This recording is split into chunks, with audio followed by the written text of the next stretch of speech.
नमस्कार दोस्तों, आपका स्वागत है आपके अपने चैनल बाबा शंभुनाथ पर। आज हम आपके लिए लेके आए हैं एक पत्रकार महिला ने गुरु महाराज जी से क्या कहा, आप सुनिए। आपको बताएंगे इसमें कि भागवत गीता और भागवत पुराण में क्या अंतर है। तो गुरु महाराज आपको बताएंगे कि भागवत गीता और भागवत पुराण में क्या अंतर है और क्या सार है इन दोनों का। तो चलिए आप देखिए और वीडियो को पूरा देखिएगा। हमारे चैनल को सब्सक्राइब कीजिएगा, वीडियो को लाइक शेयर और ज़रूर कीजिएगा और बेल आइकन ज़रूर दबाइएगा ताकि आपको वीडियो की हर नोटिफिकेशन मिलती रहे। धन्यवाद।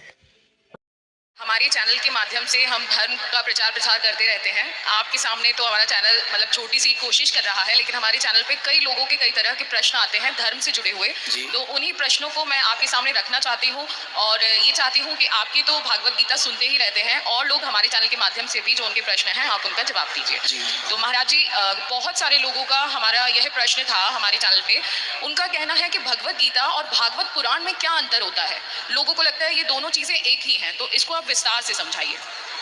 भगवत गीता और भागवत जी में क्या अंतर है? आपको पता है अंतर क्या है? भागवत जी अलग हैं और भगवत गीता जी अलग हैं। कैसे? जब महाभारत के समय अर्जुन अपने कर्म को छोड़ करके जाना चाहते थे कि मैं युद्ध नहीं करूंगा, उस समय भगवान श्री कृष्ण ने जो ज्ञान दिया अर्जुन को, कर्म योग का, भक्ति योग का, ज्ञान योग, वो सारा जो ज्ञान दिया भगवान ने कुरुक्षेत्र की पावन धरती पर, उस ज्ञान को कहते हैं भगवत गीता। जिस गीता में सिर्फ 700 श्लोक हैं, केवल 700 श्लोक हैं। और गीता हमें कर्म का ज्ञान देती है। कर्मण्येवाधिकारस्ते मा फलेषु कदाचन, आत्मा का बोध कराती है, आत्मा क्या है। और अंत में गीता के 18वें अध्याय के 66वें श्लोक में भगवान कहते हैं सर्वधर्मान् परित्यज्य मामेकं शरणं व्रज अहं त्वा सर्वपापेभ्यो मोक्षयिष्यामि मा शुचः। भगवान कहते हैं सब छोड़कर मेरी शरण में आ जाओ, जो मेरा हो गया मैं उसके सारे पाप संताप नष्ट कर दूंगा। तो जो कर्म से समर्पण की ओर ले जाए वो भगवत गीता है, जो केवल 700 श्लोक है, 700। तो भगवत गीता भगवान की वाणी है पूरी। और उस गीता को कुरुक्षेत्र से भगवान ने कही, अर्जुन ने सुनी, धृतराष्ट्र को भी संजय ने सुनाई। ये तो हुई गीता। अब भागवत जी क्या है? जिसमें भगवान श्री कृष्ण के जन्म से लेकर आखिरी परम धाम जाने तक की संपूर्ण लीलाएं हो, और भागवत जी में भगवान के 24 अवतारों का विस्तार से वर्णन हो, उसे भागवत कहते हैं। भागवत गीता से भी पुरानी है। भागवत कब से? सबसे पहले भागवत का ज्ञान भगवान नारायण ने ब्रह्मा जी को दिया। भागवत का ज्ञान किसने किसको दिया? सबसे पहले भगवान नारायण ने। 4 श्लोकों की भागवत जी पहले।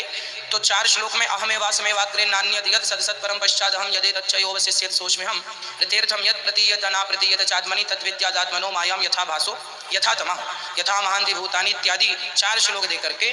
और भगवान नारायण ने ब्रह्मा जी को दिया, फिर वही ब्रह्मा जी ने 4 श्लोक नारद जी को दिए, फिर नारद जी ने वेद व्यास जी को दिए, तो व्यास जी ने उस 4 श्लोक के विस्तार करके 18,000 श्लोक कर दिए।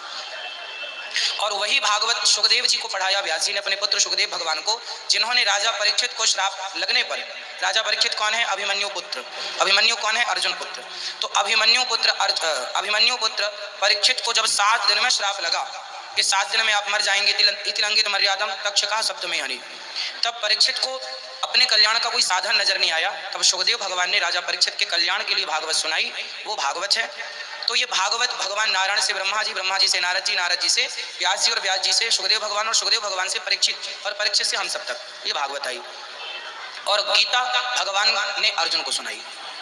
तो भगवान गीता के पहले भागवत सुना चुके थे ब्रह्मा जी को। तो गीता ये है और भागवत जी ये हैं, दोनों भगवान की वाणी है। पर समय समय पर गीता प्रकट वही द्वापर में, और भागवत जी सृष्टि के प्रारंभ में सतयुग में ही भगवान ने उपदेश कर दिया था। तो निश्चित ही ये अंतर सबको पता चल गया होगा।